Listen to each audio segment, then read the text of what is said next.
സംവിധായകൻ രഞ്ജിത്തിനെതിരെ നിരവധി പരാതികൾ ലഭിച്ചിട്ടുണ്ടെന്നും 23-ന് ശേഷം ഇക്കാര്യത്തിൽ നടപടിയുണ്ടാകുമെന്നും സാംസ്കാരിക വകുപ്പ് മന്ത്രി സജി ചെറിയാൻ ആരെയും വ്യക്തിപരമായി അവഹേളിക്കുന്നതിനോട് യോജിക്കാൻ കഴിയില്ലെന്നും താൻ ആരെയും വ്യക്തിപരമായി പരിഹസിക്കാറില്ലെന്നും മന്ത്രി പറഞ്ഞു.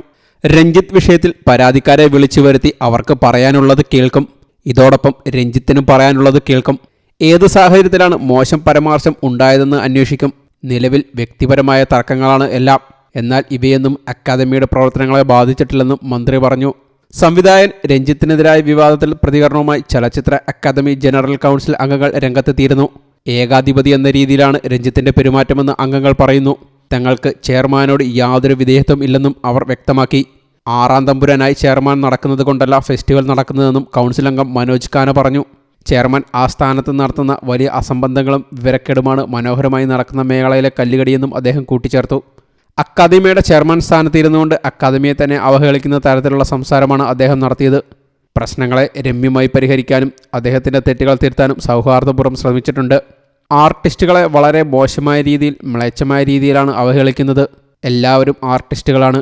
അവരവർക്ക് തങ്ങളുടേതായ പരിമിതികളുണ്ടാകാം. അതിനെ പുച്ഛിച്ചു തള്ളുന്ന സമീപനമാണ് രഞ്ജിത്തിൻ്റേത്. ഇത് വരിക്കാശ്ശേരി മനയിലെ ലൊക്കേഷനല്ല, ചലച്ചിത്ര അക്കാദമിയാണ്. ആ ധാരണ പോലും അദ്ദേഹത്തിനില്ല. രഞ്ജിത്ത് പത്രസമ്മേളനം വിളിക്കുമ്പോൾ ഞങ്ങൾ അടുത്തുണ്ട്. ഞങ്ങളെ വിളിക്കാനോ എന്താണ് പ്രശ്നമെന്ന് പറയാനോ അദ്ദേഹം തയ്യാറായില്ല. ഇത്തരത്തിലുള്ള ധിക്കാരപരമായ നടപടിയും കള്ളത്തരങ്ങളുമാണ് രഞ്ജിത്ത് പറയുന്നത്. സർക്കാരിനെ തന്നെ അപകീർത്തിപ്പെടുത്തുന്ന പെരുമാറ്റമാണിത്. ഞങ്ങൾ ആർക്കും എതിരല്ല. ചെയർമാൻ്റെ മാടമ്പിത്തരത്തിന് എതിരെയാണ് ഞങ്ങൾ നിലകൊള്ളുന്നത്. ഒന്നുകിൽ രഞ്ജിത്ത് തൻ്റെ പരാമർശങ്ങൾ തിരുത്തണം, അല്ലെങ്കിൽ അദ്ദേഹത്തെ പുറത്താക്കണമെന്നും മനോജ് ഖാന പറഞ്ഞു.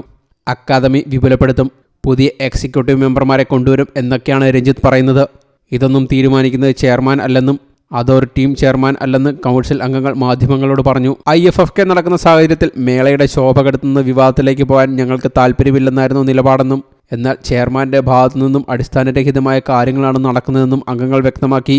News desk you talk.